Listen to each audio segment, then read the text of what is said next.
Talk boxing news. Okay, we'll start with this. Ahead of what is to be their rematch this fall, rematch between Chantel Cameron and Katie Taylor, Chantel's trainer hopes for a neutral venue for Katie Taylor rematch. Well, define neutral. Outside of Ireland? Because that's where they're talking about doing the rematch. That's where they're talking about doing this thing. Moore believes his boxer, Chantel Cameron, the undisputed super lightweight champion of the world, should have more say-so in the rematch following her victory first time around. He told BoxingScene.com, "I believe Katie will enforce the rematch because she's a winner. She won't want anyone who idolizes her thinking, well, you can't lose your first fight and then avoid the rematch. You have to try and rectify it. That's what we all admire about her. From what I remember from reading the contract, there's nothing about weight or venue in the rematch. It's just that if Chantel wins, Katie will get the rematch. I don't think there will be any other specifications, so that will be a negotiation." Do you get the sense that Jamie Moore is sandbagging it? I do. On the heels of Katie Taylor's first professional loss to Chantel Cameron, you've heard Jamie Moore say things like, he'd like for Chantel Cameron to move up in weight. He'd like for Chantel Cameron to maybe face Terry Harper. Terry's up there at junior middleweight. Now he's saying that he would like for Chantel to have more say-so in the rematch. He would like for the second fight, to take place at a neutral location. You just get the sense that Jamie would prefer foregoing a second fight. He doesn't really want them to run it back. He wants Chantel to move on. It's just how it looks. Everything was stacked against Chantel the last time, and I don't think she should go through with that again. Some of it should be on her terms now because it balances out due to her winning that fight. I don't know if it makes sense to do it in Northampton, where she's from, but I certainly don't think we should have to go back to Dublin. I think maybe a neutral venue like Madison Square Garden or maybe Abu Dhabi, London is an option. Chantel has topped the bill at the O2 before already. The last I heard about the second fight, they're looking to do it in Dublin. That's where they plan on doing it. Not really sure why Jamie Moore has this aversion. When Chantel Cameron won the first fight, she won it on Irish soil. She won it as the away fighter, so he shouldn't feel like she might get screwed on the cards. She didn't get screwed the first time. She won. As well as the venue, it is still unclear at which weight the rematch would take place after the pair fought for Cameron's quartet of 140-pound belts the first time around. Moore is hoping that they will meet again at 135, so Cameron has the chance to win all of Taylor's titles too. He added, Chen is now at the top of Mount Everest in terms of achievement. She's just beaten Katie Taylor and is already undisputed champion at 140 pounds. Now it's like, what else can she achieve? And I think she deserves the opportunity to become an undisputed champion at 135. She did everything on Katie's terms the last time, rightfully so. It was Katie's homecoming. Wait, so he actually wants Chantel to move down? Make it make sense. What I think is going on here is, What? he'd prefer that if Chantel Cameron is going to go down and fight at 135 for Katie's belts, that it not take place in Dublin, because perhaps in moving down to 135, it may turn out to be a closer fight than it was at 140. Chantel has not made that weight since 2018. 5 years ago. He figures that Chantel has her heart set on becoming a multi-weight champion, and if she's going to do that, he would prefer that the fight take place somewhere else, so that in the event that it's a close fight, Katie won't have home field advantage and she won't get that consideration. And I do get the sense that at 135, it could very well turn out to be a closer fight than the first one was. 140 pounds, that's Chantel's weight, not Katie's. Chantel looked bigger woman, the bigger, stronger, younger fighter at 140 pounds, but cutting the extra 5 to make 135 could leave Chantel depleted. She hasn't had to make that weight in years. And I think she deserves the opportunity to become an undisputed champion at 135. She did everything on Katie's terms the last time, rightfully so. It was Katie's homecoming. The reason we're in this position for women's boxing is because of Katie. She deserves that respect, but now I think Chantel deserves a bit of repayment. I like the rematch for us. I would say it's still financially the biggest fight out there for Chantel, and I believe she does a better job the second time around because she has more in her. I think she's better at 135 too. She's that little bit sharper and crisper. It's gonna take some gimme. To do the second fight and to get Chantel on board to fighting in Dublin, in Katie's neck of the woods, it's gonna take some gimme, i.e. it's gonna take some money. Chantel, I think, should stand to make somewhat more money for the second fight than she did in the first because she won the first fight. You've got to sweeten the deal. And if you want her to come to Dublin, you have to pay to play. You have to make it worth her while. It's only right, especially if they want it in Ireland. Not bound by the rematch clause incorporated into the initial contract, I feel like the Chantel Cameron people wouldn't even be here right now. They would have moved on. Done something else. They don't really have a choice. They have to fight Katie Taylor again. The question is, under what circumstances? We'll find out.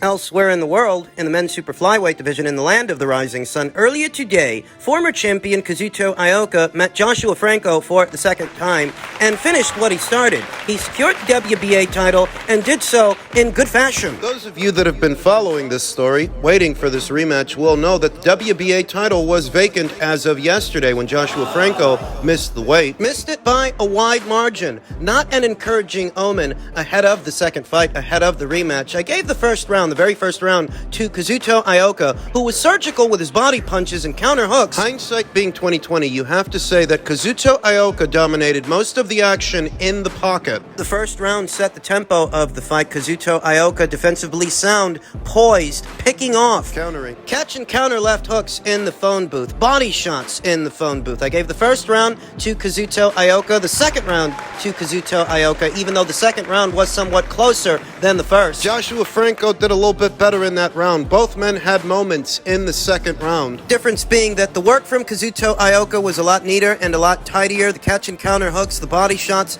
mid-range to inside. This went on for approximately 4 rounds. I feel like Kazuto Ioka definitely won 4 rounds. At minimum, 3 out of the first 4. If not all of the first 4, with Joshua Franco picking up rounds 5 and 6. I gave those rounds to Joshua Franco, whose aggression and punches... He was getting off in those rounds. He's doing all right, though the first couple of rounds really are what set the tempo for the fight. The poise and accuracy of Kazuto Ioka, picking off Joshua Franco in the phone booth. I gave the first 4 rounds to Kazuto Ioka, rounds 5 and 6 to Joshua Franco. And I gave round 7 to Kazuto Ioka for the same reason I gave him the first 4 rounds. The catch and counter hooks in the pocket, the body shots. Joshua Franco wasn't necessarily worse for wear. He was still in the fight, but he was down on my card. Gave Kazuto Ioka round 7, round 8, and round 9. In the 9th round, Joshua Franco was very busy, throwing a lot of punches, but missing a lot of punches, whereas Kazuto Ioka was characteristically more reserved. With his offense, but not his gamesmanship. He actually taunted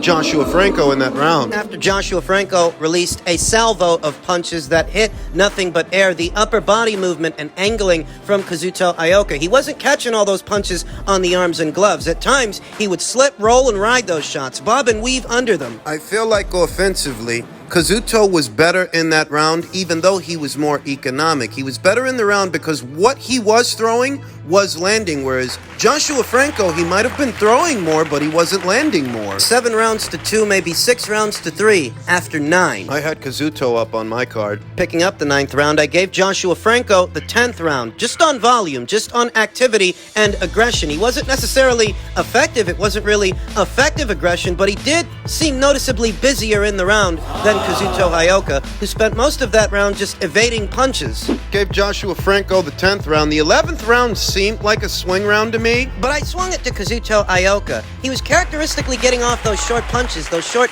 catch and counter hooks. He still seemed the more effective fighter throughout most of the round. I gave Kazuto the 11th and the 12th. I had Kazuto winning the fight. Being generous, I could only really give Joshua Franco 4, maybe 4, 5 rounds. 5 the max, no more than that. 5 is being generous. Because this seemed like an 8-4 kind of fight to me, 8-4 in favor of Kazuto Ioka, with the prevailing characteristic being that Joshua Franco might seem busier than Kazuto, but not better. Maybe throwing more, but he's not landing more. That was more or less what we saw in the first fight. It was a question of, what do you like? Do you like the accuracy from Kazuto or the activity from Joshua Franco? I think Kazuto did a better job of creating separation, creating that distinction that he is the better, more effective fighter when he's being aggressive. Did a better job of creating separation in this fight than he did the first one. Kazuto Ioka, one of the more accomplished fighters in the sport of boxing, more accomplished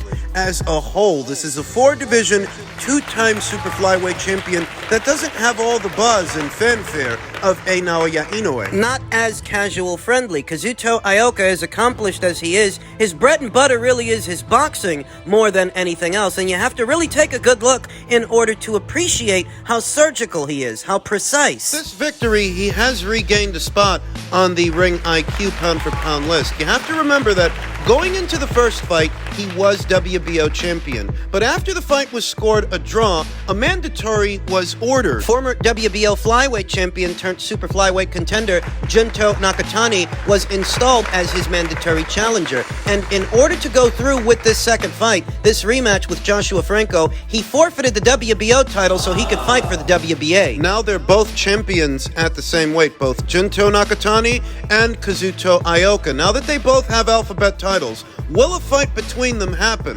Junto Nakatani became WBO champion in sensational fashion, starching one of the Maloney brothers. And Kazuto just beat Joshua Franco for the WBA title. Is a unification match between them possible? Is that something that Kazuto is receptive to at this stage in his career, at 34 years old? I feel like that could be a very big fight in the land of the rising sun in Japan, but it's also a very dangerous fight for Kazuto Ioka. Junto Nakatani, he don't fuck around. For me and my money, I'd prefer to see Kazuto Ioka come to America and take on this division's reigning WBC champion, Juan Francisco Estriada. Well, because they fight out of the same region, I expect Junto to push for this fight. I expect Junto to pursue a fight with Kazuto Ioka. The question is, does Kazuto want it? Congratulations to him. Of the more underrated, underappreciated fighters in the Japanese boxing scene and the boxing scene as a whole, Kazuto Ioka continues to prove he's something special. Finally, men's super lightweight news. Former 2-division champion and current Hall of Fame inductee Timothy Bradley on Teofimo Lopez said the kid wants attention. Never seen a man whine and cry so much. Any polarizing opinions when it comes to Teofimo Lopez? Some people love him, some people hate him. Here comes the dump truck. Bradley said on 3 Knockdown Rule with Steve Kim and Mario Lopez, "You know me, man. I've got to keep it 100 with you. I think this guy, Teofimo Lopez, I like the kid, man. I had a relationship with this kid. When I said what I said about him being dog food for the 140-pounders, I think that really ticked him off. So now our relationship has kind of gone south. I still think he's a cool kid, but the thing is, that kid wants attention, man. I've never seen a man whine and cry so much about his situation, about the business of boxing, about what he's not getting, about this fighter and that fighter. Man, like, it's ridiculous to watch, and it's shameful at the same time. Teofimo Lopez is a drama queen because whenever he has a fight, there's always drama involved, and it's usually from his end. He's not the only one at or around these weights. Ryan Garcia is a drama queen as well, but we're not here to talk about Ryan. We're here to talk about Teofimo. And from where I'm sitting, I agree with Tim. Teofimo's a drama queen. That doesn't mean he's a bad fighter. That doesn't mean he doesn't deserve credit for the work that he's done so far. His body of work isn't what we're talking about. We're talking about the whining and the crying, the bitching and the moaning and the drama. There's a lot of that when it comes to Teofimo. There always is. Now he's considered himself as retired. I don't know what it has to do with. I don't know if it has to do with his divorce. Bradley suggested that Lopez's burden as the breadwinner for his family may be taking a toll on him, which may have compelled him to announce his premature retirement. We've known that Teofimo has a lot of instability in his life outside of the ring, and instability in a fighter's life often does make for a great fighter. The fuel that makes them fight and makes them great fighters. Fighters like Edwin Valero and Carlos Monzon. I'm not glorifying what these men may have done outside of the ring so much as saying that the instability from those fighters and the instability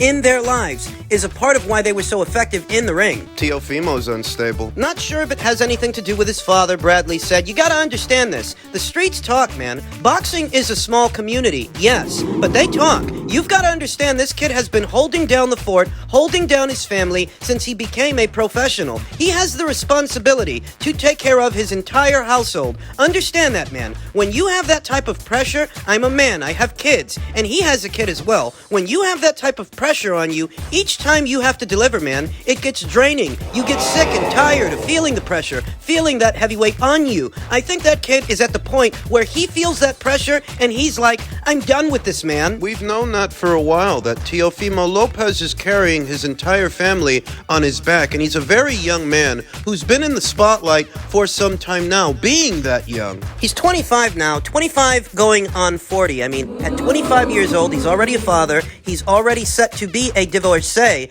going through a divorce he has to worry about. It's not easy. He's carrying his entire family on his back at that very tender young age. I think he has made $1 million for this fight. Again, complaining once again. That's something you need to talk to your manager about, because to me, I don't think your manager has done a good enough job if you're only getting paid $1 million in a fight of that magnitude. So something is wrong there. Teofimo Lopez's longtime manager is David McWater. The same David McWater that led to the George Camboso situation dragging out as long as it did. Being honest with you, I don't know that David always has Teofimo's best interests in mind. And I say that because the George Camboso's fight was not the kind of fight that should have taken that long to make. Under David McWater's counsel, that situation worked out the way that it did. And the way it worked out, Teofimo lost. He lost all his belts, suffering his first professional loss. He had to rebound off of that. Who knows? If the fight would have happened sooner. Who knows?